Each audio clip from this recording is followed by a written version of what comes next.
অনেক বড় একটা উঁচু, এটা কার্গো জাহাজ।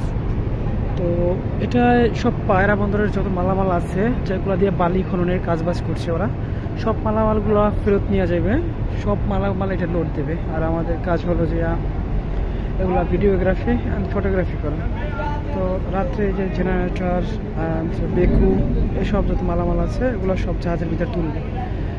আর যে কী বলে পাইপ প্যান সকেট এগুলো অনেক কিছু আছে। আর এই যে উপরে ছোটো একটা বোট দেখেন, এটা বার্স্টারে ঠেলা জাহাজের সাথে মিলিয়ে রাখতেছে যেন দূরে সরে না যায়, কারণ সমুদ্রের ভিতরে তো প্রচুর স্রোতে এগুলারে ভাষায় নিয়ে যায়। জাহাজটা কত উঁচু দেখেন, উপরে প্রায় এত 1 2 3 4 5 6 7 8 তলা উপরে, আর ভিতরে প্রায় 5 তলার মতন। এটার ভিতরে জাহাজের তলে 5 তলার মতন আর উপরে 8 তলা। এটার ভিতরে পুরোটা এই যে কন্টেনার উঠে রাখা আছে, আর এটার ভিতরে পুরোটা হোলের ভিতরে আপনার যত মালামাল উঠে সবগুলা হোলের ভিতরে রাখতেছে।